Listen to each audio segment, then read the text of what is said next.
My sister laughed when the teller flagged my account for being short $200, announcing to the entire lobby that I was broke. She didn't know the envelope in my hand wasn't a deposit. It was a withdrawal order for $3.5 billion. When I slid that paper across the counter, the smile didn't just vanish from her face. It vanished from the entire bank. My name is Avery Morris, and I have learned that the loudest sound in the world is not a scream or an explosion, but the silence of a bank branch the moment before it collapses. I stood in the center of the lobby of Crescent Ridge Bank, the air conditioning humming a low, artificial note against the glass walls. I was there for a correction, a clerical error, or so my mother had called it over the phone, a miscellaneous fee of $200 that had triggered an overdraft alert on the family joint account I still, for reasons defying logic, monitored. It was not a miscellaneous fee. It was a penalty for insufficient funds because someone had tried to move money that was not there. Again, I walked to the counter with the posture of someone who analyzes forensic accounting for a living. Shoulders back, eyes forward, face devoid of the nervous twitching that guilt usually produces. The teller, a young woman named Sarah, who looked like she would rather be anywhere else, took my ID. I did not have time to speak before I heard the click of heels. Not just any heels, but the distinct, sharp staccato of designer stilettos hitting cheap tile. Avery? The voice was projected just loudly enough to carry to the back of the line. I turned slowly. My sister, Brielle, stood there, her arms crossed over a blazer that cost more than the teller's monthly rent. Her name tag, gleaming gold, read Assistant Branch Manager. She was smiling, but it was the kind of smile a shark gives before it bites, all teeth and no warmth. "I saw the alert pop up," Brielle said, stepping into my personal space. She pitched her voice so the elderly couple behind me could hear every syllable. "You are here about the $200, right? God, Avery, you look so tense. Do not tell me you are stressing over $200. She let out a short, incredulous laugh. "Are things that tight? Are you broke?" The word hung in the air. Broke. I did not flinch. In my line of work at Northbridge Integrity Partners, I spent 12 hours a day looking at data that people tried to hide. I knew how to look at a spreadsheet and see a lie. I knew how to look at my sister and see one too. "It is an overdraft fee, Brielle," I said, my voice level. "Mother overspent. Again." "Mom is just trying to live," Brielle sighed, shaking her head as if dealing with a petulant child. "She said it was a miscellaneous expense. Why do you have to be so calculated about everything? It is $200. Avery, just help her out and let it go. Stop acting like you are the only one who understands money." My mother, Denise, appeared from the seating area near the loan officer's desk. She had been waiting. Of course she had been waiting. She adjusted her scarf, playing the role of the weary matriarch perfectly. "Avery," Mom said, her voice trembling slightly for effect, "please, do not make a scene. We are having a hard month. Just fix it for your sister's sake. It looks bad if my account is in the red when she works here." "See?" Brielle smirked, leaning against the counter, blocking the teller from doing her job. "She has money, you know," she said to the room at large, winking at the man in the suit behind me. "She is just cheap, hoards it like a dragon. But hey, if you need a loan, Avery, just ask. I can pull some strings for family." The humiliation was designed to be surgical. Brielle wanted me to snap. She wanted me to scream, to cry, to throw a tantrum so she could look at her colleagues and say, "See? That is the unstable sister I told you about." It was a power play to cement her status here, using me as the prop. I looked at the teller. I would like to resolve the negative balance. I reached into my bag and pulled out a checkbook. I wrote out the check for $200. My handwriting was precise, sharp. I tore it off and slid it under the glass partition. "Cleared," I said. "Finally," Brielle huffed, checking her watch. "Good. Now maybe you can go back to whatever basement you work in. Try not to worry about your rent. okay? I have one more transaction, I said. I did not move. I reached into my bag again, this time. I did not pull out a checkbook. I pulled out a thick, legal-sized envelope. It was sealed with the wax stamp of my personal legal counsel. But I had broken the seal in the car. I extracted a single document. It was a withdrawal order, notarized, verified, and stamped with a priority clearance code that Crescent Ridge Bank rarely saw. I placed the document on the marble counter. It made a heavy, decisive sound. I am closing the Morris custodial account, I said. My voice did not rise, but the temperature in the room seemed to drop 10 degrees. I am executing an immediate withdrawal of the entire balance. Brielle rolled her eyes. God, Avery, stop being dramatic. What are you going to take out? The $5,000 Grandma left you? We do not have time for this. The teller picked up the paper.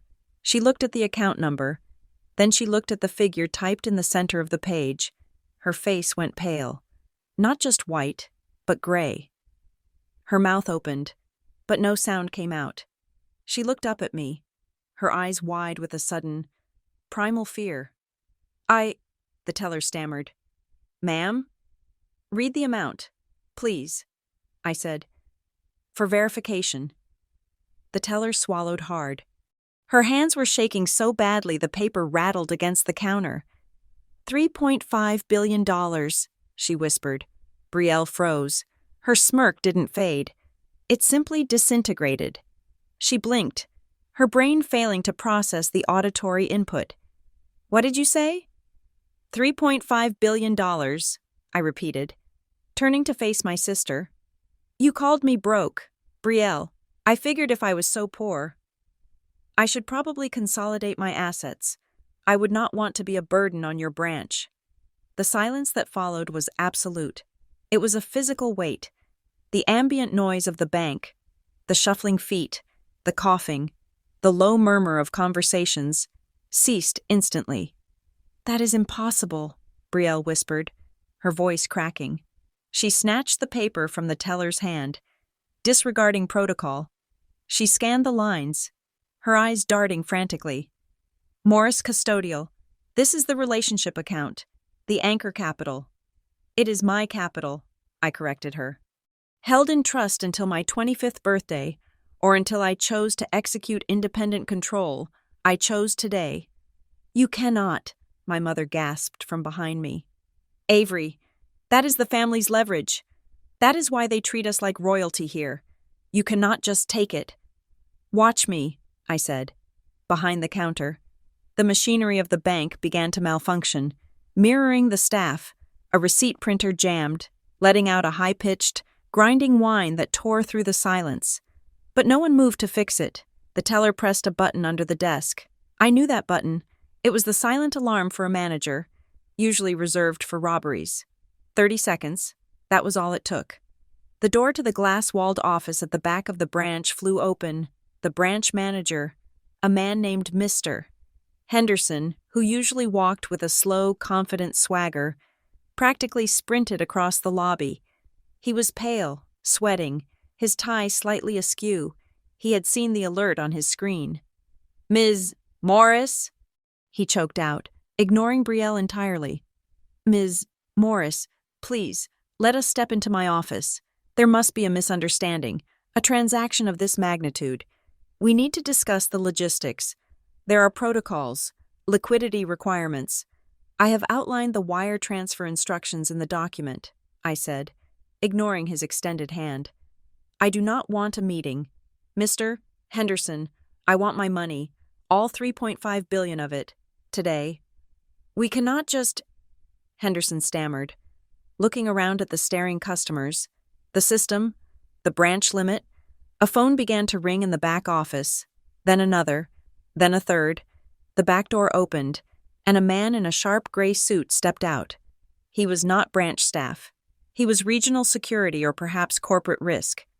Visiting for the day, he locked eyes with me, and in that split second, I saw the realization hit him. He knew who I was, and he knew that the Crescent Ridge Bank was about to bleed out right here on the carpet. Brielle looked from the manager to the paper, and then to me. For the first time in her life, she looked small. "Avery," she whispered, "what have you done?" I looked at the check for $200 sitting on the counter. Forgotten. "I just paid my debts. Brielle," I said softly. "Now, I am collecting yours." They called me the family accountant before I was even 12 years old. It was not a term of endearment, it was a job title. Growing up in our small, manicured town, the word family was weaponized. It was not used to describe a circle of safety or unconditional love. It was a word used to levy taxes. In my house, affection was a currency that fluctuated based on market performance, and my parents, Cal and Denise, were ruthless traders. They looked at their children not as human beings to be nurtured, but as assets to be managed, and like any portfolio, they had a speculative asset and a fixed income bond. Brielle was the speculation. She was the high-risk, high-reward investment. From the time she could walk, she had a kind of gravitational pull that bent the light in the room toward her. She was loud, vibrant, and possessed a terrifyingly effective charm that worked on everyone from school teachers to traffic cops. When Brielle smiled, you felt chosen. My parents preened in her reflection. She was their social currency. When she won a beauty pageant or landed a lead role in the school play, Cal and Denise would parade her around the neighborhood barbecues, drinking in the compliments as if they had personally sculpted her clay. I was the Bond. I was Avery, the stable one, the boring one. I was the child who did her homework on Friday nights, who kept her room spotless, and who never, ever caused a scene. In a normal family, this might have earned me praise. In the Morris household, it earned me invisibility. I was the infrastructure that allowed Brielle to shine. If Brielle forgot her science project, I was the one woken up at 5 a.m. to glue cardboard together while she slept. If Brielle spent her allowance on clothes and could not afford lunch, my piggy bank was raided without my permission. There was an unspoken rule etched into the drywall of our home. Avery fixes it, Brielle breaks it, and Avery fixes it. I learned very early on that you are not hated because you are bad. You are disregarded because you are useful without being demanding. The moment you become a utility, like running water or electricity, people stop noticing you until you stop working. And I never stopped working. I carried this conditioning straight into my career. I did not choose forensic accounting and risk analysis because I loved math. I chose it because I found comfort in the absolute truth of numbers. Numbers do not lie to make themselves look better. Numbers do not gaslight you. At Northbridge Integrity Partners, the firm where I built my reputation, I spent my days dissecting the anatomy of deceit. I traced embezzlements, uncovered shell companies, and mapped out the exact pathways greed took through a corporate ledger. It was grueling work, often unglamorous. While my colleagues chased high-profile consulting gigs, I was the one in the basement with the servers, looking for the 1.2% discrepancy in a vendor list. I became excellent at spotting the exact moment a person decided to cross the line. It is rarely a dramatic leap. It is usually a small step, justified by a temporary need or a sense of entitlement. I saw my family in every case file. I saw my mother's emotional manipulation in the emails of CEOs justifying their expense accounts. I saw Brielle's reckless charm in the Ponzi schemers who believed their own hype. This profession taught me to keep my own perimeter secure. When my financial situation changed, when the windfall came that pushed my net worth into the billions, I did not buy a mansion. I did not buy a fleet of sports cars. I did not even upgrade my apartment. I stayed in my sensible, 2-bedroom unit in the city. I continued to drive my 4-year-old sedan. I did this because I knew my family. If I had shown up to Sunday dinner in a Ferrari, the dynamic would not have shifted toward respect. It would have shifted toward consumption. They would have eaten me alive. The requests would have started small. A vacation here, a car payment there, and then they would have escalated until I was nothing more than a checkbook with a pulse. I had stopped saving them years ago. A decision that earned me the reputation of being cold, stingy, and ungrateful. "You have a good job, Avery," my mother would say. eyeing my simple clothes with disdain. "Why do you dress like a librarian? You could help your sister with a down payment. You know, she is the face of this family." They thought I was hoarding a salary in the low six figures. They had no idea I was sitting on an empire. The hardest part of the masquerade was Grant. Grant Hale was the only variable in my life I had not calculated for.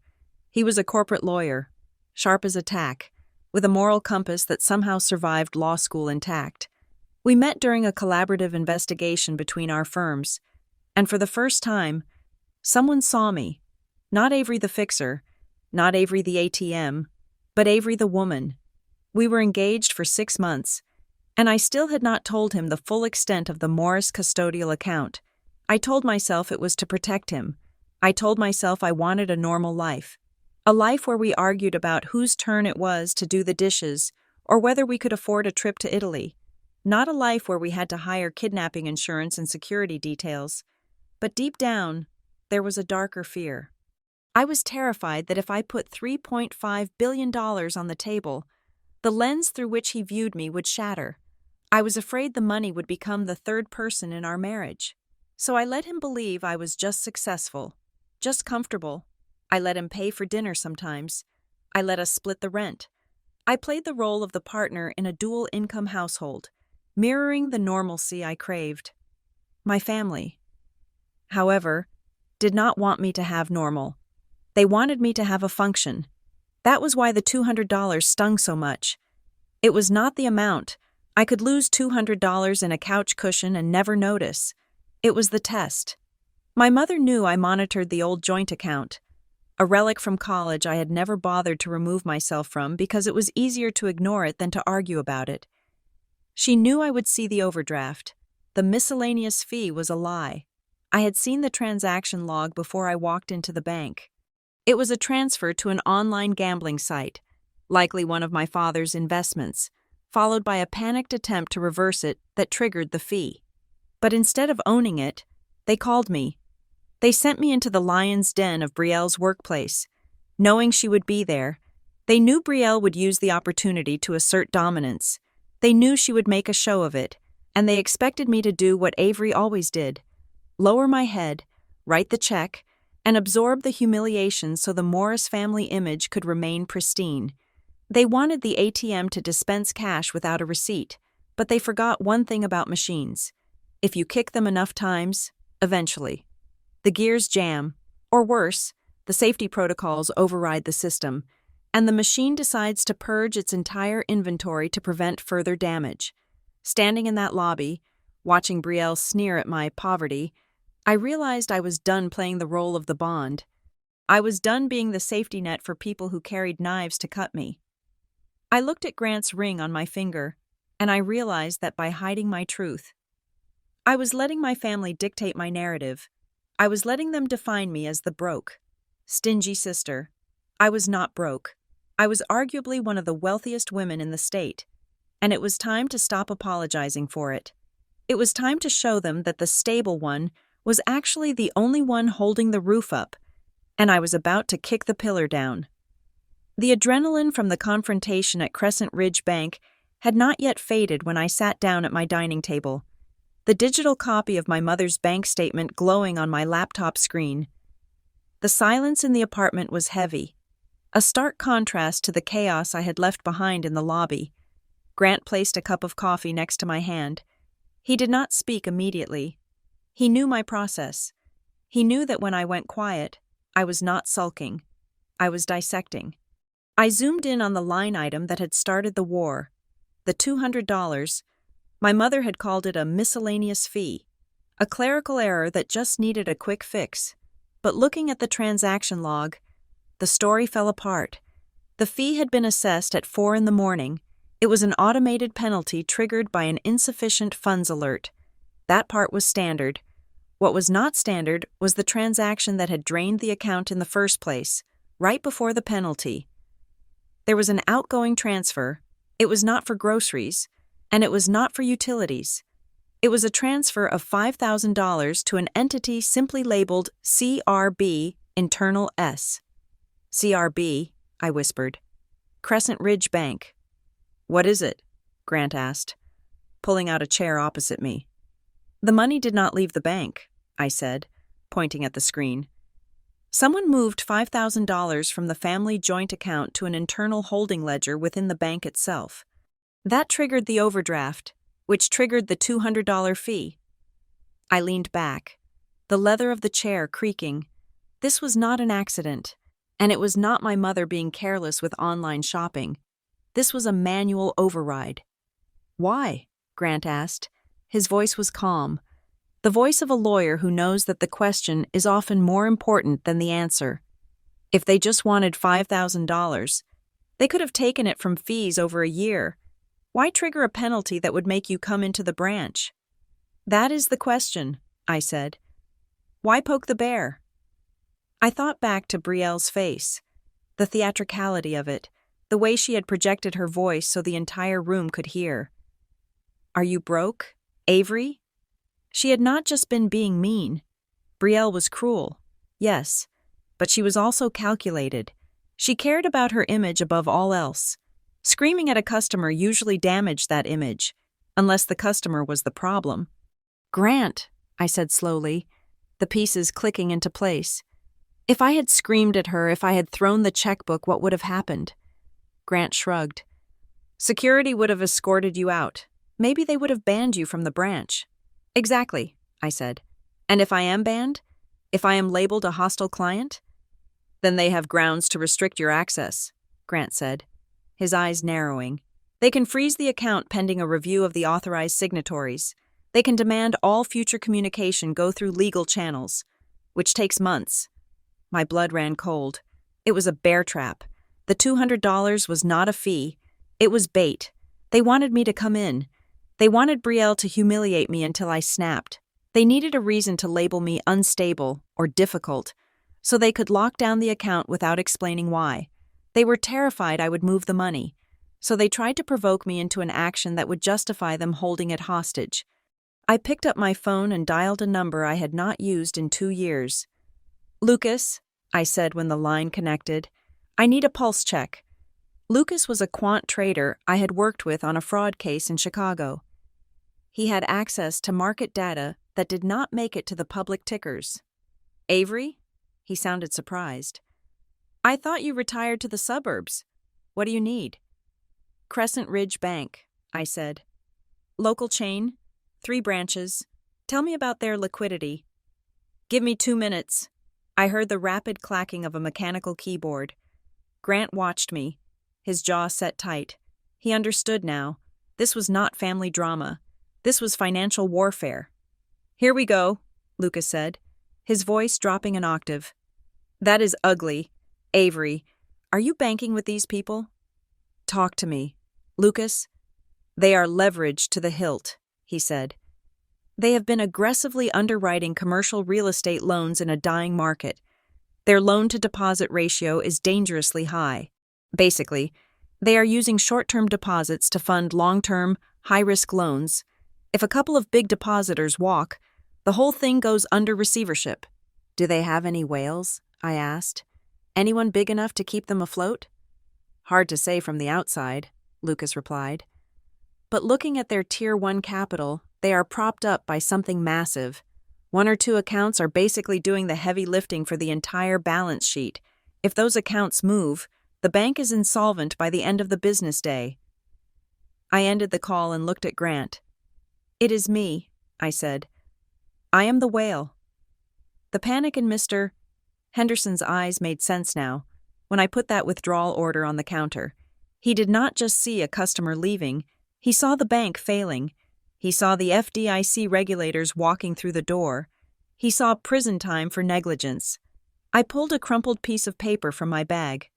It was a printout I had swiped from the counter during the chaos, a snippet of the teller's screen that she had printed by mistake when her hand hit the wrong key. It was my account profile, but there was a tag next to the account name, Morris Custodial, a bright red tag that read, Relationship Critical. Do not service without VP approval. Relationship Critical, I read aloud. That is not a customer service tier. That is a structural load-bearing warning. Grant took the paper from me. They have been using your money as the foundation for their lending, he said, disgust thick in his voice. Your $3.5 billion isn't just sitting in a vault. Avery, it is likely pledged, or leveraged, or counted against liabilities they have no business taking on. And Brielle knows, I said. The realization hit me harder than the insult in the lobby. My sister was not just a pawn, she was an assistant branch manager. She saw the daily reports. She knew the bank was teetering on the edge, and she knew my account was the only thing keeping the lights on. Her broke comment took on a sickening new meaning. She was projecting. She knew that if I left, she was broke. They were broke. The $200 was a test, I said, standing up and walking to the window. They wanted to see if I was paying attention. When I showed up, they switched to plan B. Make me look crazy. Discredit the witness. If I am the irrational, angry sister, no one listens when I say the bank is committing fraud. But you didn't get angry, Grant said, coming up behind me. You got even. Not yet, I said. I just showed them the gun. I have not pulled the trigger yet. The manager had stalled me. He had taken the withdrawal order and disappeared, claiming verification delays. He thought he had bought time. He thought he could call corporate, maybe find a legal loophole to block the transfer, or maybe get my parents to intervene and rescind my authority. He did not know who he was dealing with. They think the $3.5 billion is the problem, I said, staring at the city skyline. But money is just numbers. The problem is the information. I turned back to the laptop. I am going to find out exactly where that $5,000 went. Grant, and I'm going to find out why my parents' names are on loan documents for businesses they do not own. The $200 was just the needle. The bubble it had pricked was filled with rot, and it was about to burst all over the Crescent Ridge Bank. Most people look at the sum of $3.5 billion and assume it must be old money. They imagine dusty inheritances, oil fields, or perhaps a winning lottery ticket that defied statistical probability. The truth is far less romantic and far more clinical. I did not stumble into wealth. I built a trap for liars, and the world paid me a fortune to use it. 6 years ago, I co-founded a data analytics platform designed to detect payment fraud in real time. It was not sexy work. It involved staring at lines of code for 18 hours a day and drinking stale coffee in a windowless room. But the algorithm worked. It worked so well that a global fintech conglomerate bought us out in an all-cash deal that made the front page of the Wall Street Journal. My name was buried in the fine print of the acquisition, exactly where I wanted it. I took my payout, structured it through a series of trusts to minimize tax exposure, and looked for a place to park it. That was when Crescent Ridge Bank appeared. On paper, choosing a regional bank for a 10-figure deposit sounds like madness, but I was not looking for the prestige of Wall Street. I was looking for silence. The large banks sell your data. They assign you lifestyle managers who try to upsell you on concierge services and private islands. I wanted none of that. I wanted a vault that would stay shut. Crescent Ridge offered me a unique custodial agreement. They promised an aggressive interest rate, a dedicated service line that bypassed the call centers, and most importantly, absolute privacy. They swore my account would be a black box, accessible only to the highest level of executive management. It seemed like a perfect arrangement. I gave them capital. They gave me anonymity. I was naive. I sat in my living room, watching Grant pore over the thick stack of custodial documents I had retrieved from my safe. The lamp cast long shadows across the legal jargon. I realize now that Crescent Ridge did not see me as a customer. They saw me as a structural pillar to the outside world and to the regulators. My deposit made their balance sheet look impregnable. It allowed them to report massive liquidity, masking the fact that the rest of their portfolio was likely rotting from the inside out. I was not just a depositor. I was the paint over the cracks in the foundation. This context changed everything about Brielle's employment. For years, I had assumed Brielle landed the job at the bank because she charmed the hiring manager. She was good at that. But looking at the timeline, I realized she was hired 2 months after I opened the Morris custodial account. My parents had pushed her into banking not because she had an aptitude for finance. Brielle could barely balance her own checkbook, but because they wanted a sentry. I remembered a dinner conversation from 3 years ago. My mother, Denise, had been glowing after her third glass of wine. "It is so good to have family on the inside," she had said, patting Brielle's hand. "It makes me feel safe knowing one of us is watching the money flow." At the time, I thought she meant the family's modest checking account. Now I understood the subtext. They wanted proximity. They wanted the prestige of being associated with the institution that held the family fortune, even if that fortune was legally mine. It was about power. It was about walking into a branch and having the tellers stiffen in deference because they knew who Brielle was. Grant looked up from the documents, rubbing his temples. The expression on his face was a mix of professional admiration and personal horror. "Avery," he said, his voice low, "you have the right to withdraw. The clause is clear. Article 4, Section 2, immediate liquidity upon demand." "I know," I said. "That is why I signed it." "But look at the counterparty risk clause," Grant said, tapping the paper. "They have waived the standard hold periods for you. They were so desperate to get this money in the door that they agreed to terms that are frankly suicidal for a bank of their size. If you pull $3.5 billion out in a single wire, you do not just lower their reserves, you decapitate them." He looked at me, his eyes serious. "If you execute this, they will panic. I mean real panic. They will be technically insolvent within the hour unless they have a backup line of credit from the Fed. Which I doubt they do, because their risk rating is probably inflated by your very presence." I thought about the manager's face in the glass office, the sweat on his brow, the way he had stammered. He knew. He knew that without the Morris custodial account, Crescent Ridge was just a collection of bad commercial loans and an expensive lease. And then I thought about Brielle. Broke, she had called me. She had stood there in her designer blazer, sneering at my $200 check, calling me broke in front of her staff. A dark, cold laugh bubbled up in my chest. It was absurd. It was Shakespearean. The irony was so rich it was almost suffocating. Brielle and my parents were strutting around town, acting like local royalty because of their connection to the bank, thinking they were the ones with the leverage. They thought I was the failure of the family because I drove a sedan and clipped coupons. But the reality was the inverse. Their entire lifestyle, their social standing, the bank's very existence, it all rested on my shoulders. I was the titan holding up their sky, and they had spent a lifetime throwing rocks at my feet. "They think I am trapped," I said to Grant. "They think I will not move the money because family keeps it there.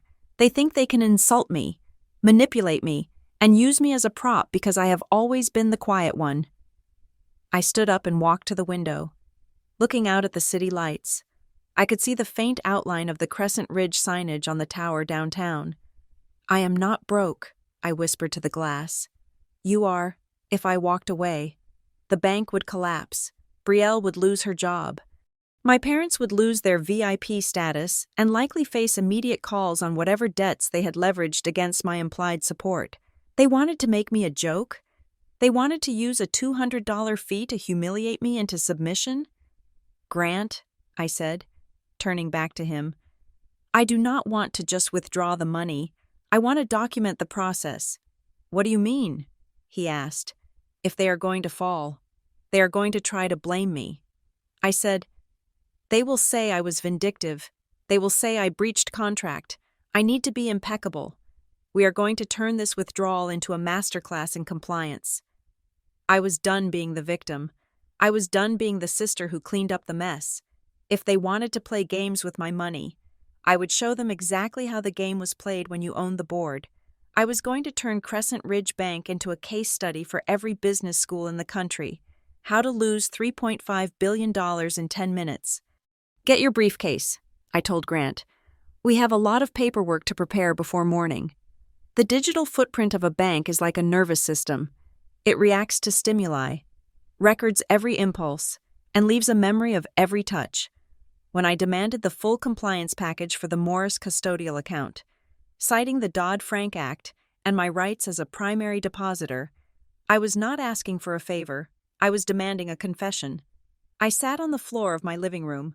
Surrounded by printed logs, Grant and I had cross-referenced from the encrypted files the bank had reluctantly sent over. It was 3 a.m. The city outside was asleep, but the data on my screen was screaming. "Look at this," I said, sliding a sheet of paper toward Grant. "Access log for the custodial vault, user ID BM749. That is the internal code for the assistant manager desk at the Crescent Ridge branch." "Brielle's desk," Grant noted, his eyes scanning the timestamps. "Look at the times," I instructed. Grant frowned. 11:42 p.m., 1:15 a.m., 3:30 a.m. These are not banking hours. "Exactly," I said, my voice flat. "Brielle swears she never works late. She complains about the 9-to-5 grind constantly, but her terminal was accessing my account details in the middle of the night, multiple times a week for the last 6 months." I pulled up a second document. This one was a service note attached to one of the late-night sessions. The note was brief, typed in the shorthand bankers use to cover their tracks. "Verify liquidity position. Soft hold confirmed." "They were checking to make sure the money was still there," Grant said. Realizing the implication, why would they need to check liquidity at 2 a.m. unless they were moving things around that depended on it? "Because they were using my balance as a ghost asset," I said. "They needed to know the $3.5 billion was sitting still, so they could approve something else risky before the morning clearinghouse sweep." I turned my attention to the other side of the equation. My parents.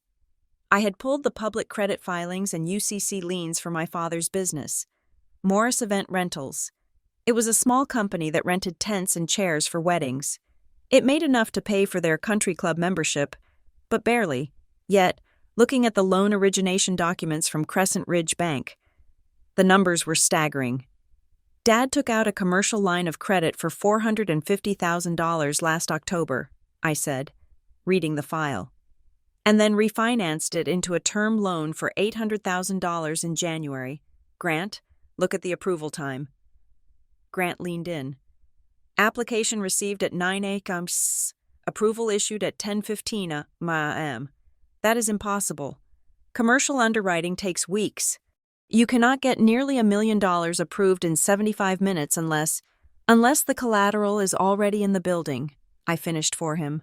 I felt a cold knot tighten in my stomach. I navigated to the collateral agreement for the loan.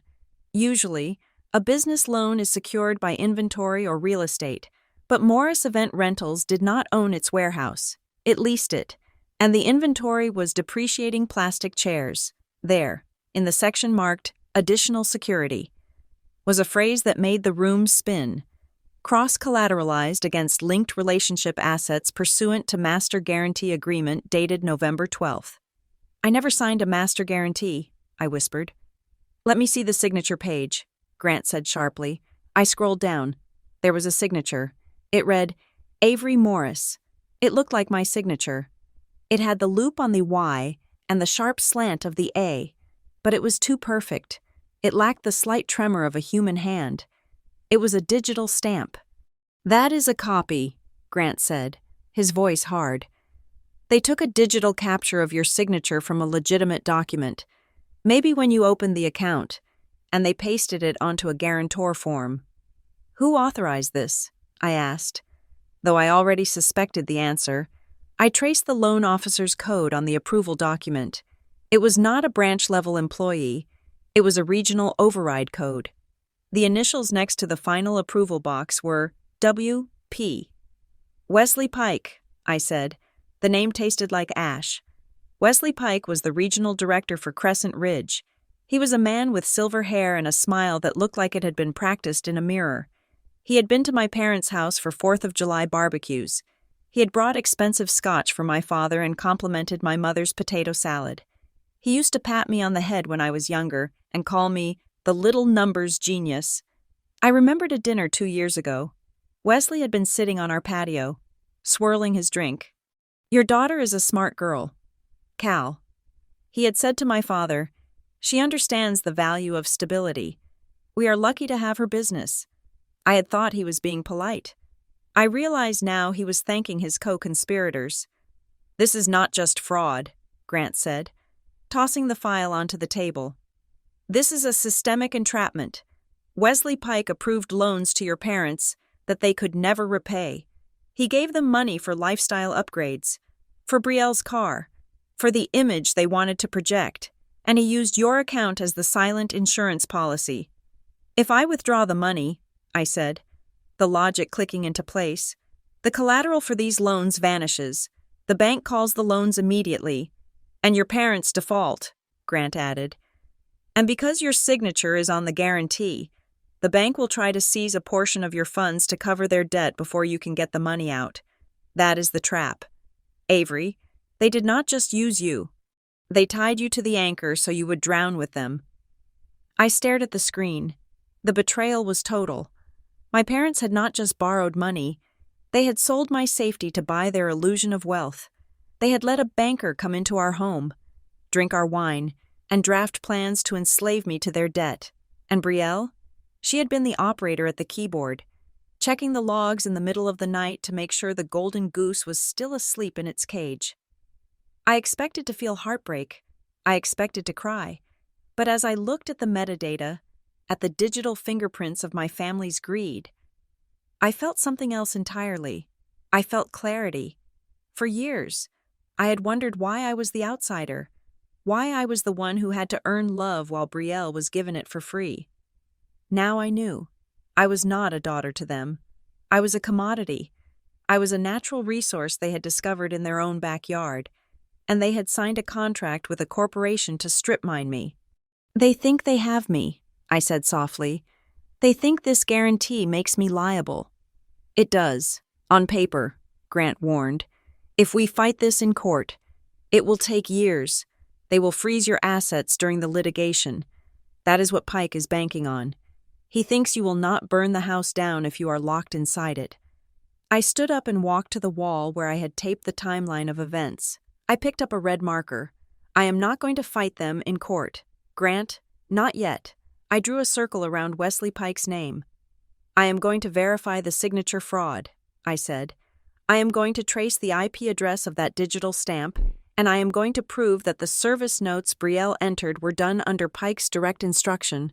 "How?" Grant asked. "Because criminals always get lazy," I said. "They think they are smarter than the system, but they forget that the system saves everything." I turned back to the laptop. My fingers hovered over the keyboard. I was no longer Avery Morris, the overlooked sister. I was the lead investigator of my own life, and I had just found the smoking gun. "Grant," I said, my voice steady, "draft a demand letter, but not to the bank's legal department. Draft it to the bank's internal auditor. We are going to trigger a mandatory compliance review." "That will scare them," Grant said. "No," I corrected him. "That will make them move, and when they move, they will make mistakes. I want to see exactly who calls whom when the alarm goes off." I looked at the time. It was 4:15 in the morning, the same time Brielle liked to check my balance. "Let us see how they like being watched in the dark," I said. "Revenge is rarely the explosive, chaotic event that movies portray. True revenge, the kind that dismantles a life piece by piece, is a project management challenge. It requires logistics, a timeline, and an understanding of structural engineering. You do not just swing a sledgehammer at a retaining wall. You locate the load-bearing beams, you drill small holes, and you insert the dynamite quietly." I spent the next 48 hours building my explosives. The first step was to create a vessel. I could not move $3.5 billion into a personal checking account without triggering every alarm at the IRS and the Treasury Department. I needed a container that looked boring, professional, and impenetrable. I contacted my lawyers in Delaware and expedited the formation of a new entity, Morrow Harbor Holdings. It sounded like a maritime logistics firm or a dull insurance adjuster. That was the point. Morrow Harbor Holdings had no history, no public face, and most importantly, no link to the name Morris in its everyday trading header. It was a ghost ship designed for one purpose, to carry a very heavy cargo out of a war zone. The structure is ready, I told Grant. We were back in my apartment, which had effectively become a war room. I have set up a 3-layer transfer protocol. Layer 1 is the initial liquidity call from Crescent Ridge to the custodial intermediary. Layer 2 is a blind SWIFT transfer to a major clearing bank in New York. Layer 3 is the dispersal into government bonds and blue-chip index funds under the Morrow Harbor banner. Grant nodded, reviewing the flowchart I had taped to the whiteboard. It is clean, he said, but the choke point is Layer 1. Crescent Ridge has to release the funds. If they stall, the whole chain breaks. They will stall, I said. That is why you are going to write the letter. Grant sat at his laptop and began to draft the weapon that would force their hand. It was a demand for compliance, citing specific subsections of the banking code that mandated immediate liquidity for custodial accounts upon verification of identity. But the teeth of the letter were in the final paragraph. If there is any delay beyond the statutory limit of 2 hours, Grant read aloud as he typed, we will immediately file a formal complaint with the National Banking Conduct Office for a forensic audit of solvency and liquidity practices. Perfect, I said. The NBCO is the one agency they cannot bribe. If an audit team walks through their doors, they freeze everything. Wesley Pike knows that. He would rather lose my deposit than have the feds open his filing cabinets. Are we sending this now? Grant asked, his finger hovering over the enter key. No, I said. We send it the moment I walk through the doors. If we warn them now, Pike will spend the next 2 days shredding documents and fabricating new collateral agreements. We need to catch them with the ink still wet. I picked up my phone. It was time to set the trap for the family. My mother had been texting me nonstop since the incident at the bank. Her messages were a masterclass in guilt-tripping. Your sister is crying in her room. How could you be so cold? We just want to talk. We want to be a family again. They did not want a family. They wanted a ceasefire so they could renegotiate the terms of my surrender. I typed a reply. Let us meet. Tomorrow night. Dinner at the house. I knew what that dinner would be. It would be an ambush.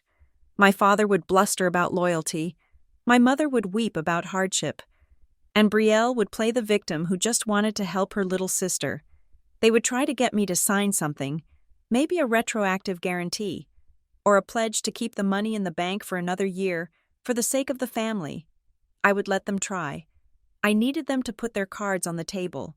I needed them to admit, in their own words, that my value to them was measured in decimal points. But I needed more than just their confession. I needed a witness who knew how the machine worked from the inside. I found her, I said to Grant, pulling up a LinkedIn profile on my tablet. Elena Rostova. She was the compliance officer at the Crescent Ridge downtown branch until 6 months ago. She resigned abruptly. Why? Grant asked. According to her exit interview, which was conveniently redacted in the files they sent us. It was for personal reasons, I said. But I did some digging.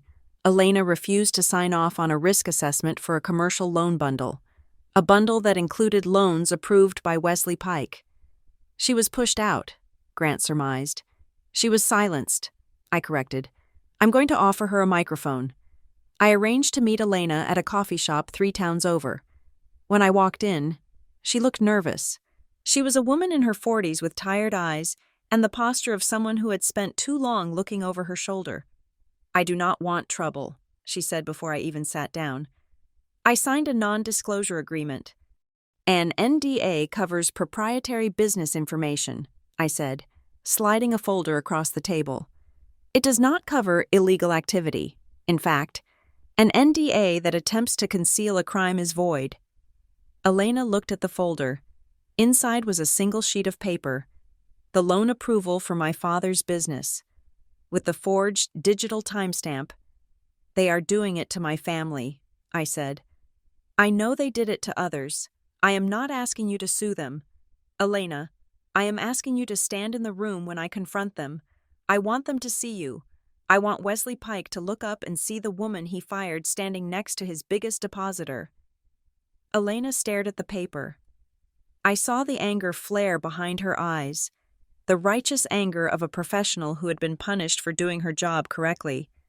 He told me I was not a team player, she said quietly. He said I did not understand how modern banking worked.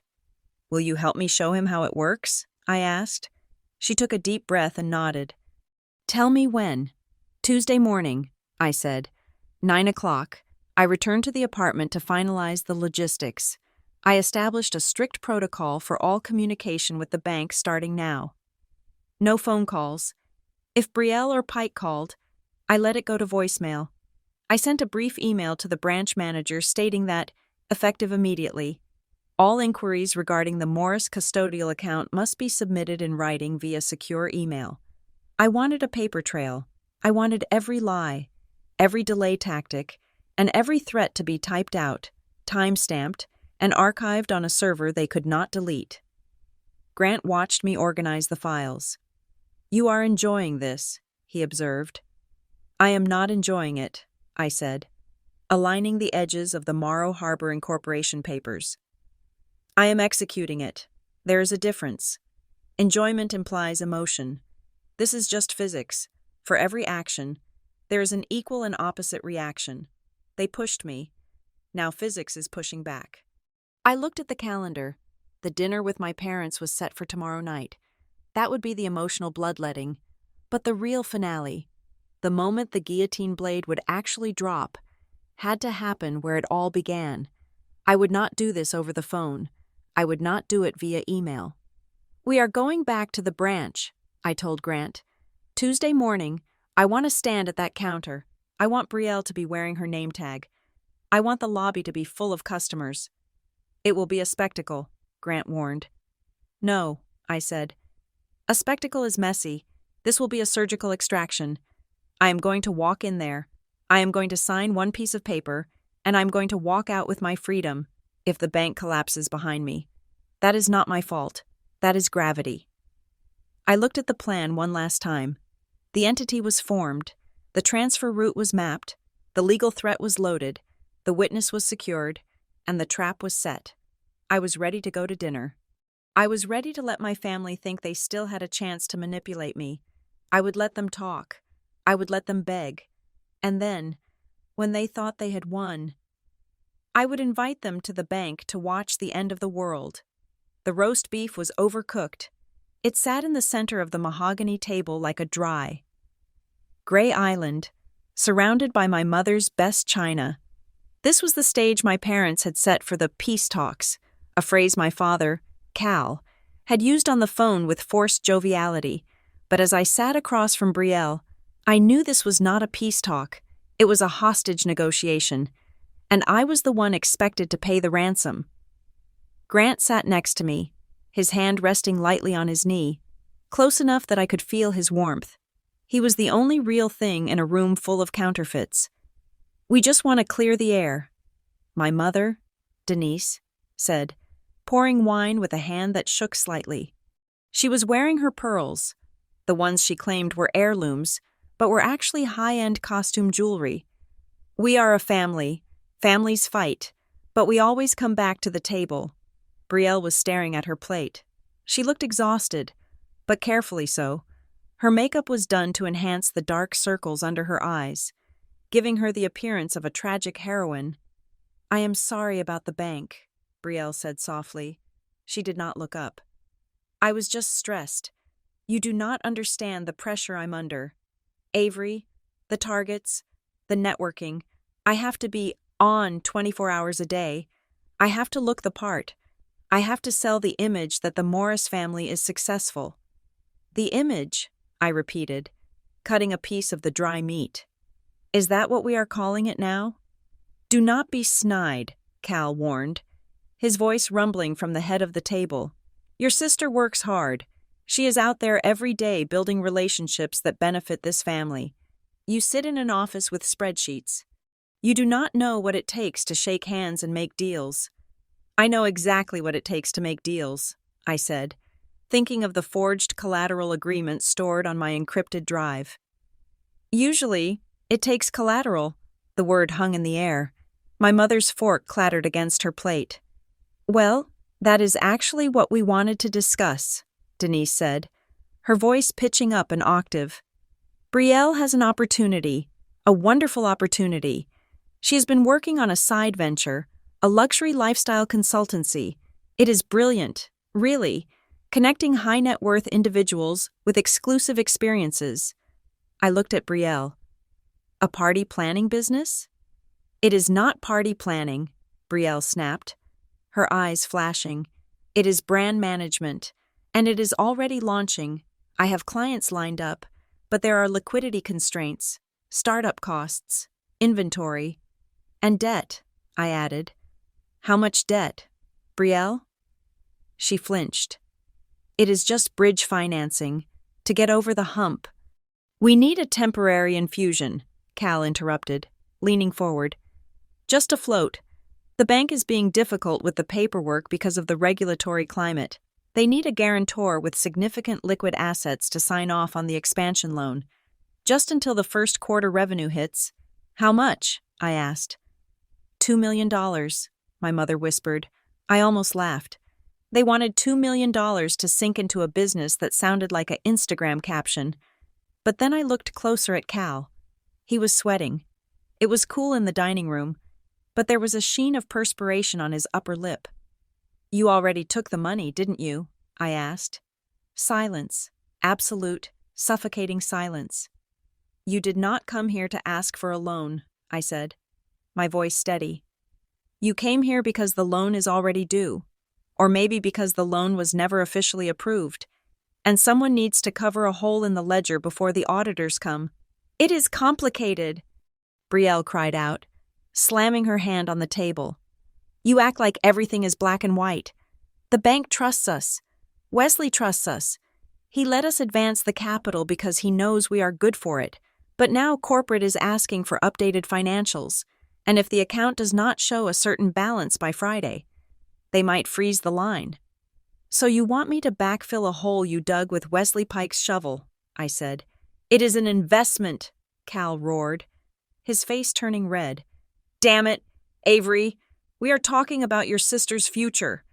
We are talking about this family's reputation. If that business goes under before it starts, we look like fools. People in this town look up to us. They trust the Morris name. Why? I asked. It was a simple question. Why? Why does this loan have to go through Crescent Ridge? I asked, looking directly at my father. If the business is so solid, why not go to Chase? Why not Bank of America? Why does every single dollar this family touches have to cycle through the one branch where Brielle has the override codes? The room went dead still. My mother looked at Cal. Cal looked at his wine glass. They could not answer. To answer would be to admit the scheme. They could not go to another bank because no other bank would lend money to a vague lifestyle consultancy run by an assistant manager with a credit score built on leverage. They needed Crescent Ridge because Crescent Ridge was the only place where the rules were optional, as long as I was the collateral. Because they know us, Cal muttered finally. Because banking is about relationships. You would not understand that. You think money is just math. It is about people believing in you. Believing in you, I repeated. Or believing that I will always be there to write the check. You have the money, Brielle shouted, tears finally spilling over. That is the point. You are sitting on billions, Avery, billions, and you are grilling us over $2 million like it is your life savings. You are so selfish. You always have been. You hoard everything. You let me struggle. You let Mom and Dad stress, just so you can feel superior. She wiped her eyes aggressively. If you were not so cheap, if you had just paid the $200 without making a scene, none of this tension would be happening. But no, you had to prove a point. You had to embarrass me. I embarrassed you? I asked. You made me look weak, she hissed. And now, because you threw that tantrum, the regional office is watching everything. They are scrutinizing my files. If you do not sign this guarantee, if you do not deposit the funds to cover the position, they are going to start asking questions I cannot answer. There it was, the confession. She wasn't asking for investment capital. She was asking for hush money. She needed to plug a leak she had caused, and she wanted to use my money to buy the cement. Grant shifted in his chair. He looked at me. His expression was neutral, but his eyes were sharp. Now? I nodded, a movement so slight it was almost invisible. I took a sip of my wine. It was sour. "Okay," I said. Brielle stopped crying instantly. "Okay?" "I understand the situation," I said. "You are right.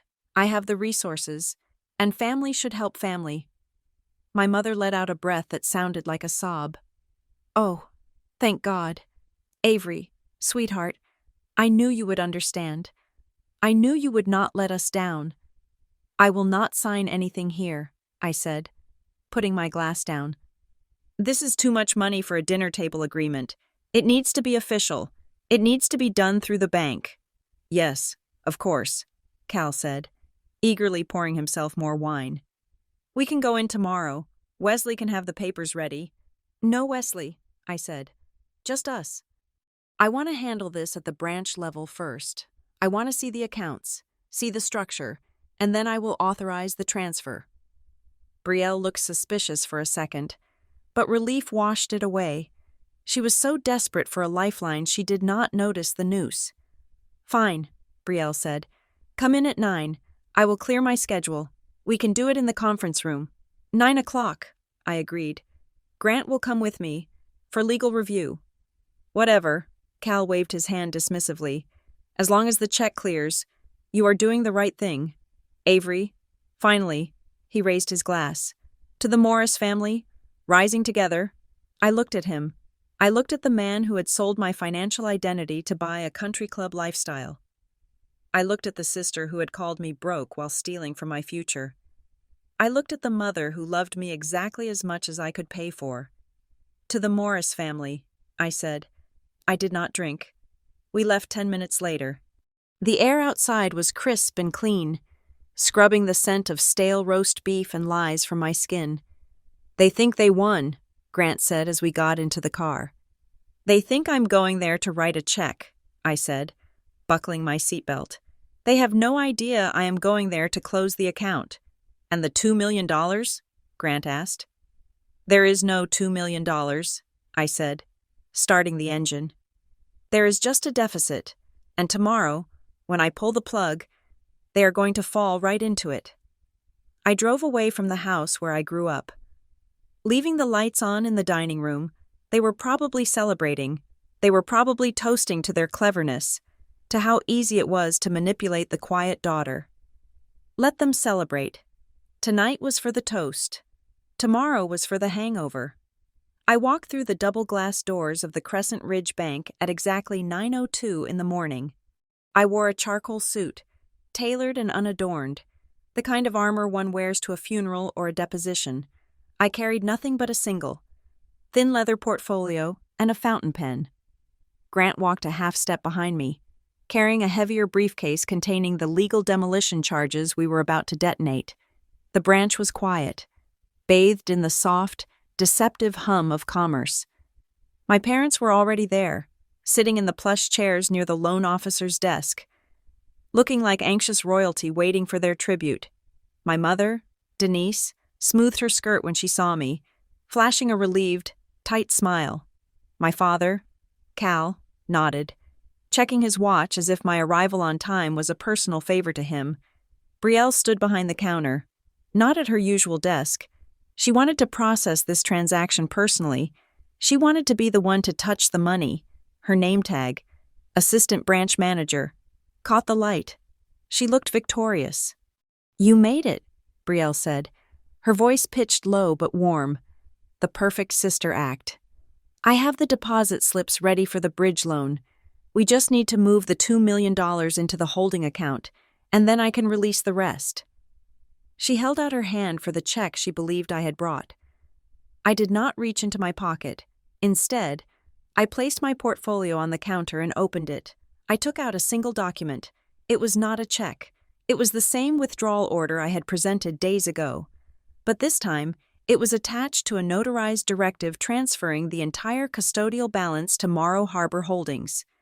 "Execute the transfer. Brielle," I said. Brielle frowned, confused. She looked down at the paper. Her eyes scanned the header, then the amount. $3.5 billion. Avery, she whispered, her smile faltering.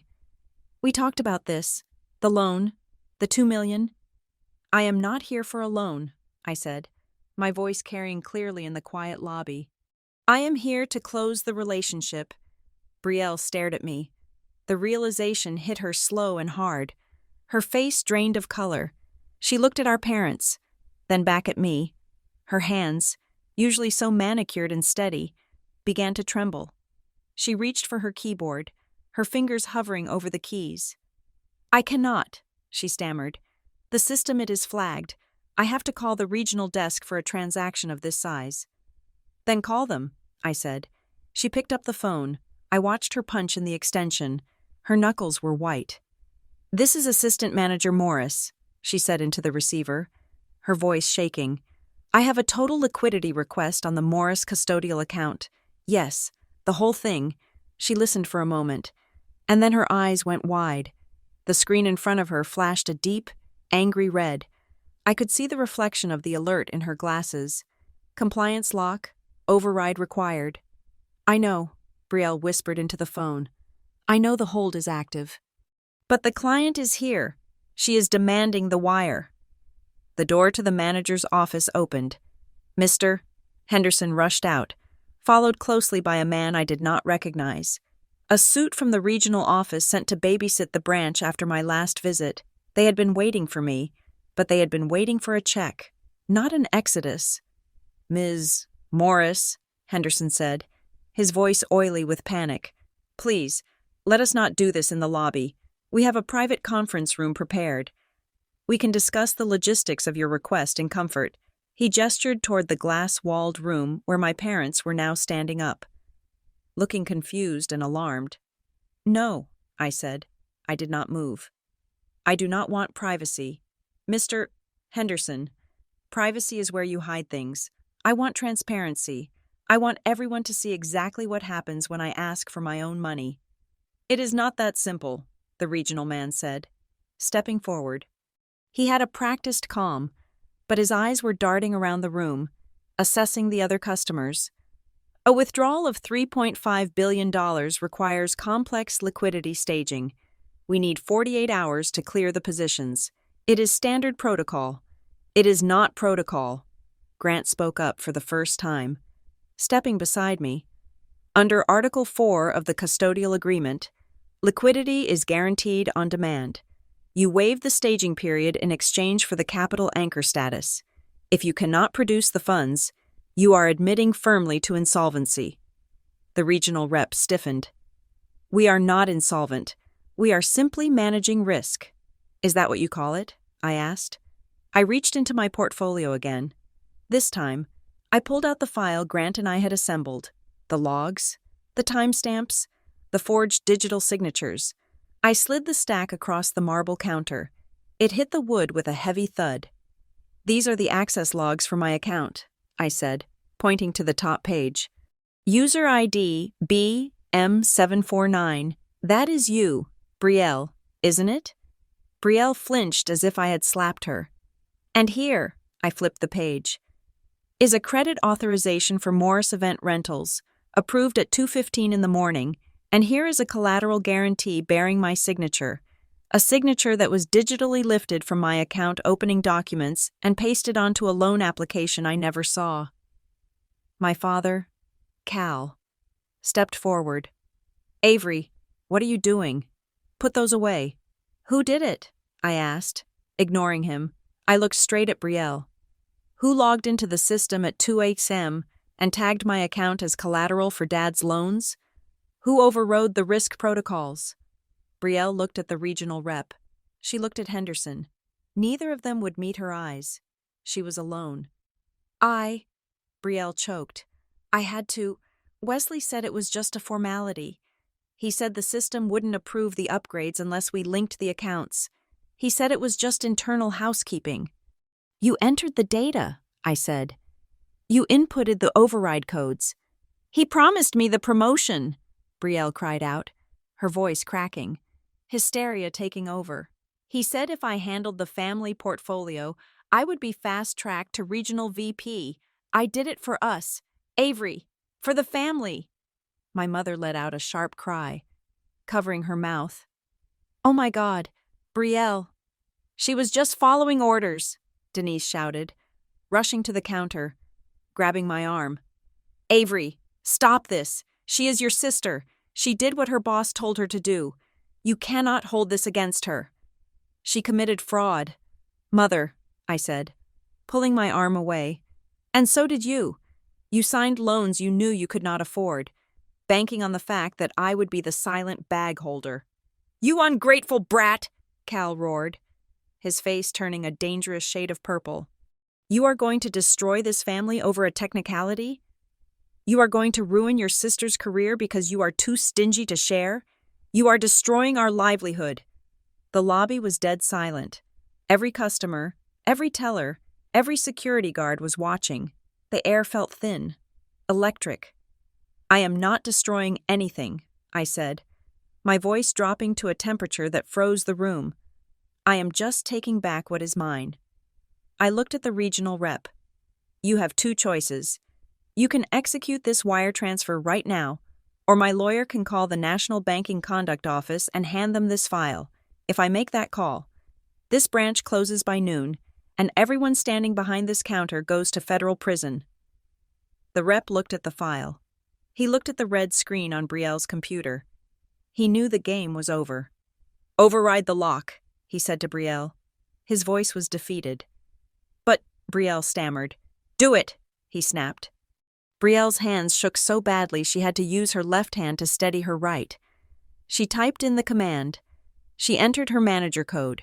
Then the regional rep leaned over and entered his high-level authorization, processing, the machine word. Sign here, Brielle whispered.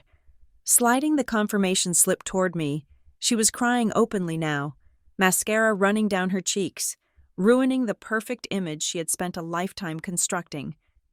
I picked up the pen. I signed my name, Avery Morris. Transfer initiated, the rep said. He looked like he was about to be sick. Thank you, I said. I turned to leave. Avery, my mother wailed, reaching for me again but stopping short of touching me. What have you done?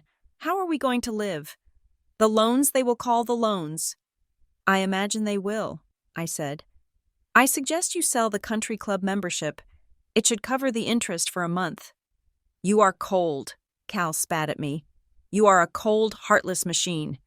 No, I said, looking him in the eye for the last time. I am just the ATM, and I am out of service. As Grant and I walked toward the glass doors, the sound began. First, a single phone ringing at the back desk, then another, then the hum of a printer starting up, spitting out automated risk alerts. Monitors across the bank began to flash as the central system registered a $3.5 billion liquidity void. The panic I had predicted was no longer theoretical. It was happening. Staff were running between desks. Henderson was shouting into a telephone. Brielle was slumped over the counter, her face buried in her hands. I pushed the door open and stepped out into the sunlight. The air tasted sweet. Behind me, the Crescent Ridge Bank was beginning to burn, and I did not look back. The fallout began before the digital ink on the transfer receipt was dry. Brielle did exactly what a cornered narcissist does. She took to social media. Within an hour of the bank lobby incident, a long, rambling post appeared on her feed. It was a masterpiece of victimhood, captioned with a black and white photo of us as children. Heartbroken, it began. You think you know your own sister. You think family comes first. But today, I watched my own flesh and blood walk into my workplace and deliberately try to destroy my career out of pure jealousy. Some people cannot stand to see others shine. To my clients and friends, if you hear rumors, just know that I am being targeted by a vindictive relative with too much money and zero empathy. Betrayal family. Toxic rise above. I watched the notifications roll in on my phone while sitting in Grant's office. At first, the comments were supportive. Generic, stay strong, babe messages from her brunch circle. But then, the tide shifted. A comment from a former high school classmate popped up. Didn't you tell everyone at the reunion that you were managing her portfolio and that she was clueless about money? Sounds like she finally woke up. Another from a local contractor. Does this mean the loan you promised for my remodel is dead? You said your sister was backing it. Brielle frantically deleted the comments. But the screenshots were already circulating in group chats. She had spent years bragging about her easy access to family capital to buy influence. Now, that bragging was becoming evidence against her. She was not just losing the narrative, she was incriminating herself. Then came the call from my father. My phone vibrated against the mahogany desk. Dad. I let it go to voicemail. He called again immediately. Then a text. Pick up. You are going to ruin us. I will sue you for breach of verbal contract. I showed the screen to Grant. Verbal contract? He is desperate, Grant said, typing away at a cease and desist draft. He is trying to claim that your years of passivity amounted to a binding agreement to support them indefinitely. It is legally laughable, but it shows his mindset. He thinks he owns you. I did not reply to the text. Instead, I forwarded it to Grant's official email address and had him send a standardized response.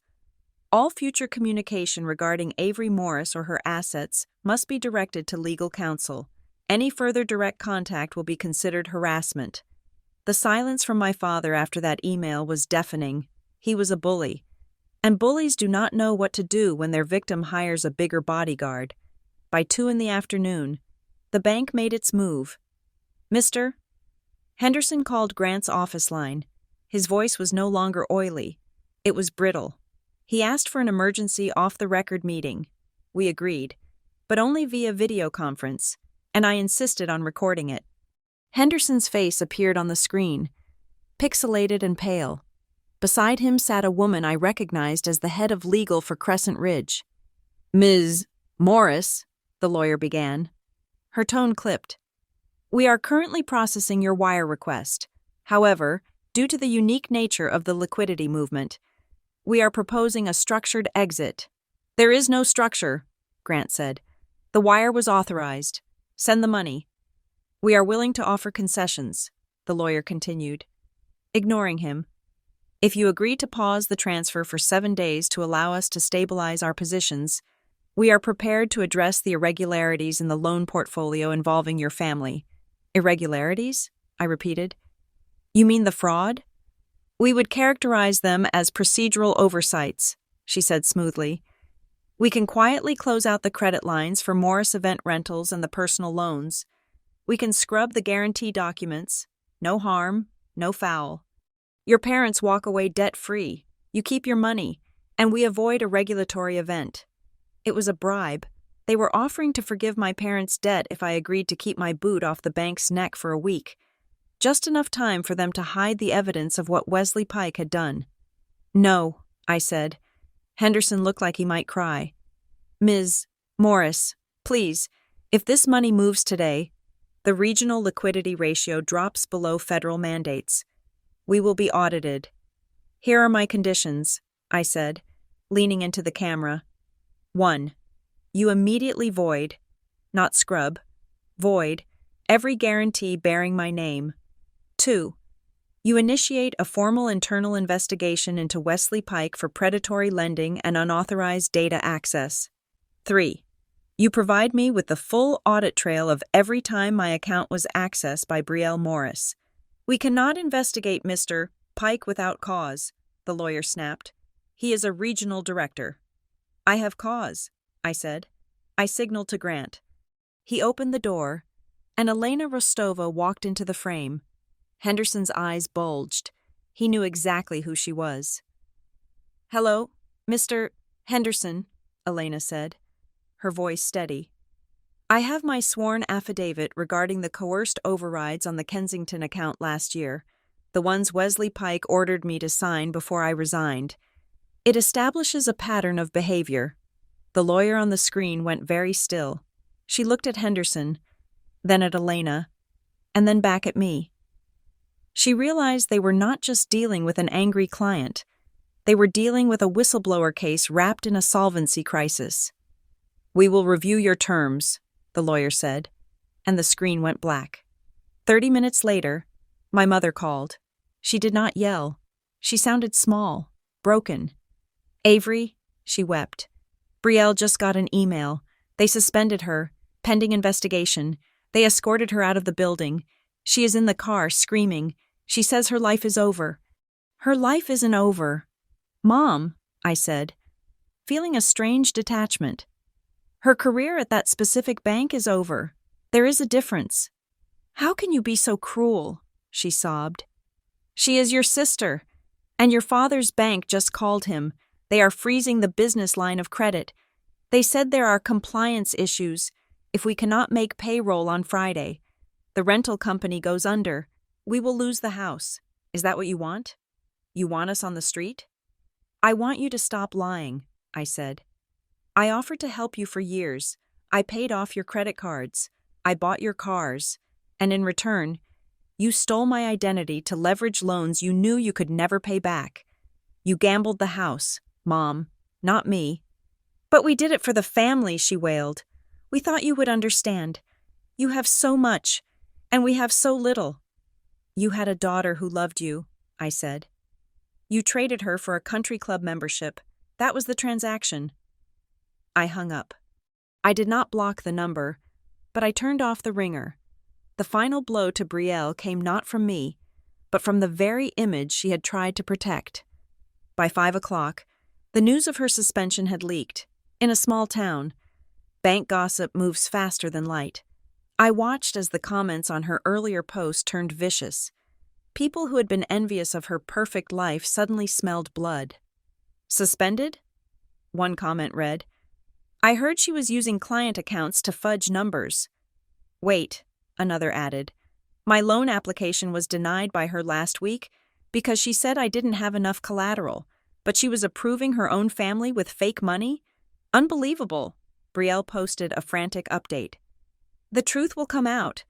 I am being scapegoated by corrupt management and a jealous sister.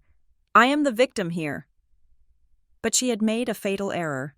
She tagged Wesley Pike in the post, perhaps thinking he would come to her rescue. "Please.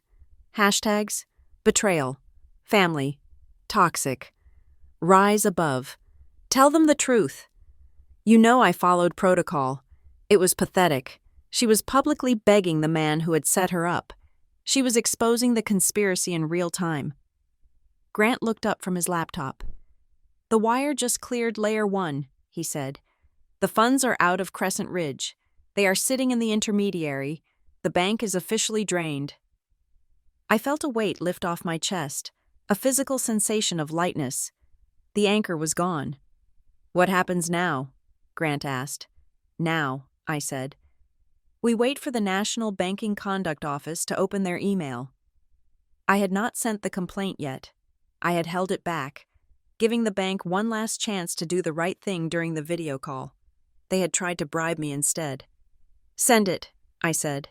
Grant hit send.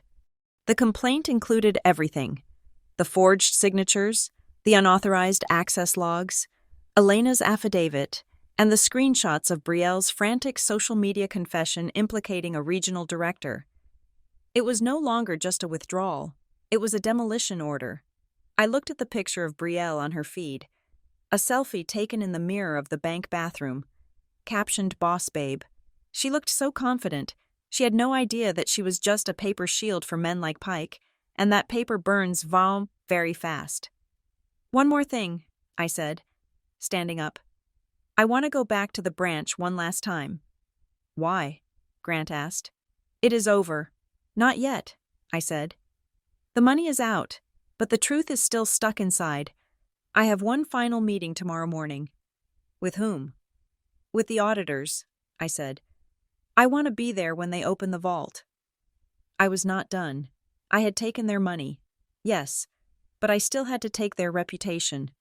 And for that, I needed to be in the room when the lights went out. The conference room at the back of the Crescent Ridge branch was designed to impress. It had floor-to-ceiling glass walls, a table made of imported teak, and a view of the parking lot where my parents' leased Mercedes was currently parked. But today, the room did not feel like a place of business. It felt like a courtroom. I sat at the head of the table, To my right were the auditors from the National Banking Conduct Office, led by a man named Agent Vance, who looked like he had not smiled since the financial crisis of 2008. To my left were the bank's legal counsel and Mr. Henderson, the branch manager, who was sweating through his second shirt of the day, and across from me sat my family. My parents, Cal and Denise, were huddled together, looking small and frightened. Brielle sat apart from them. She was not wearing her blazer today. She was wearing a hoodie, her eyes red-rimmed, her hands gripping a paper cup of water as if it were the only solid thing left in her universe. Standing near the whiteboard was Wesley Pike, the regional director, the man who had come to our barbecues, the man who had groomed my sister to be his accomplice. "This is clearly a misunderstanding of internal protocols," Pike said, smoothing his tie. He spoke to Agent Vance, ignoring me entirely.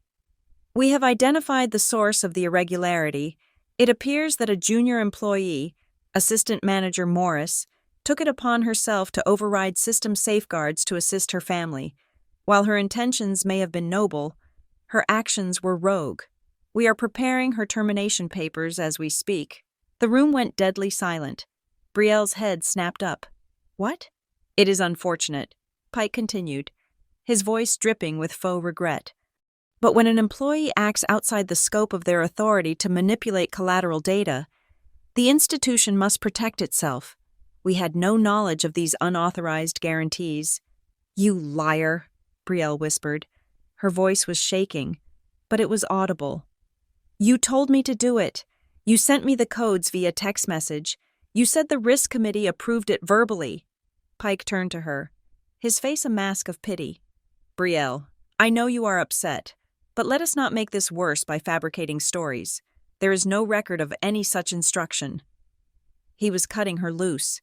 He was going to let my sister take the fall for a massive fraud scheme, ruin her career, and possibly send her to jail, just so he could keep his pension.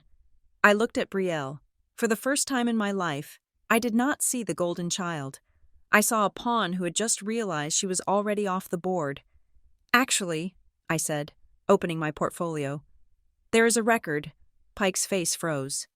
I slid a single sheet of paper across the teak table toward Agent Vance. "This is a printout of an email sent from Wesley Pike's corporate account to his personal email server, which was then forwarded to the branch manager's internal inbox," I said. "It is dated November 12th. The subject line is Risk Mitigation Strategy." Agent Vance picked up the paper. He read it aloud, his voice dry and devoid of emotion. "Utilize the Morris custodial liquidity to mask the leverage ratio on the commercial real estate portfolio. Tag the account as relationship critical to prevent automated withdrawal triggers. If the sister asks questions, delay. She is passive. She will not push." Pike's face turned the color of old ash. "She is passive," I repeated, looking directly at him. "That was your mistake. Wesley, you confused silence with stupidity." "This is inadmissible," Pike stammered, looking at the bank's lawyer. "This is a private communication." "It is evidence of systemic fraud," Agent Vance said, placing the paper down. "Mr. Pike, I suggest you stop speaking until you have legal representation present. This audit just became a criminal investigation." "Mr. Henderson let out a whimpering sound. "Mrs. Morris," he pleaded, turning to me. "Please, we can fix this. If you just halt the transfer, if you keep the capital here, we can weather the investigation. We can restructure. But if you pull the $3.5 billion now, the bank collapses. Think of the employees. Think of the community." "I did think of them," I said. "That is why I gave you a chance yesterday. You chose to try and bribe me." "We are talking about a liquidity crisis," Henderson cried. "You cannot just move that much money in 24 hours. The system won't settle it." "It already settled," I said. I checked my watch. At 9:30 this morning, the funds were received by Morrow Harbor Holdings, but I did not just move them. I reallocated them into Treasury bonds. I leaned forward. "Do you know what that means, Mr. Henderson? It means the cash is not just in transit. It is gone. It is legally derecognized from your balance sheet as of 1 minute ago. Your capital reserve ratio just dropped to 0. The bank's lawyer gasped. She understood. If the reserves are 0, the lawyer said, her voice tight, we are legally required to shed risk immediately. We have to call the loans, all of them. She turned to her assistant. Issue the demand notices. Start with the unsecured commercial lines and the high-risk personal portfolios. Effective immediately. My father stood up, his chair scraping loudly against the floor. Wait, what does that mean? What about my business? What about the event rental company? Your loan was secured by Avery's account, the lawyer said coldly. That security is gone. You are in default. Mr. Morris, the full balance of $800,000 is due immediately. If you cannot pay, we will move to seize the business assets and your personal property by the end of the week. And my project? Brielle asked, her voice trembling. The $2 million for the consultancy? Cancelled, the lawyer said. And since you drew down the initial $50,000 for setup costs, you owe that back. Today, my mother burst into tears. We cannot pay that. We will lose the house. Avery, please. You cannot let them take the house. The room dissolved into chaos. My parents were shouting at the lawyers. Pike was shouting at the auditors. Henderson was holding his head in his hands. I sat perfectly still.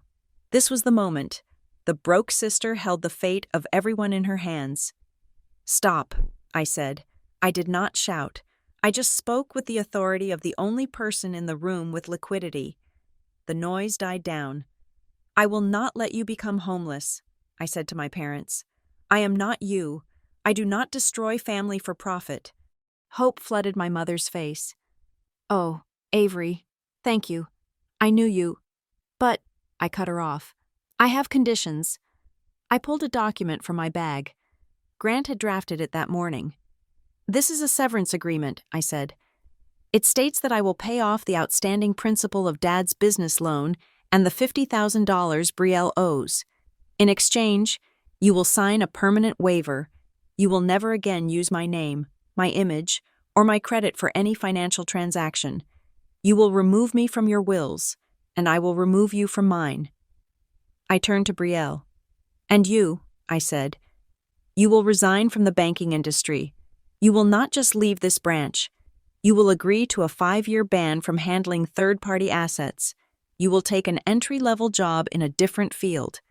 And you will learn what it means to earn a paycheck without leverage. Brielle stared at me. The entitlement was fighting a war with her survival instinct. You want me to quit? She asked. You want me to be nobody? I want you to be honest, I said. It is the same thing. Sign the papers, I told my father, or let the bank take the house. It is your choice. Cal looked at the document. He looked at Pike, who was currently being read his rights by the auditor. He looked at the bank lawyer who was ready to seize his inventory. He realized the game was over. The era of the Morris family pretending to be royalty was finished. He picked up the pen. His hand shook. But he signed. My mother signed next, weeping softly. Then I slid the paper to Brielle. She looked at me with pure, unadulterated hatred. You planned this, she hissed. You did all of this because I called you broke. You destroyed my life over $200? No, I said flatly. I stood up, smoothing my suit. I looked down at her, not with anger, but with the indifference of a stranger. The $200 was just the fee. Brielle, I said. It was the cost of admission to see who you really were. I did not destroy your life. I just took away the fake one you built using my money. What happens next is up to you. Brielle signed. She slammed the pen down, but she signed. We are done here, I said to the auditor. The evidence is yours. The money is mine. I walked out of the conference room. I walked past the teller line where the staff were whispering. I walked past the empty desk where Brielle used to sit and pretend she was important. I pushed open the heavy glass doors and stepped out into the parking lot. The sun was high and bright. The air smelled like gasoline and freedom. I took out my phone. I had one message to send. To Grant. It is finished. The wire cleared. The loans are settled. I am coming home. I typed one more line before I hit send. I did not withdraw the money to get revenge. I withdrew it to withdraw myself from the trap they set. I have finally broken free of them. I got into my car, the sensible sedan that Brielle hated, and drove away. I did not look in the rearview mirror. There was nothing behind me but a collapsing bank and a family that had finally learned the true cost of zero.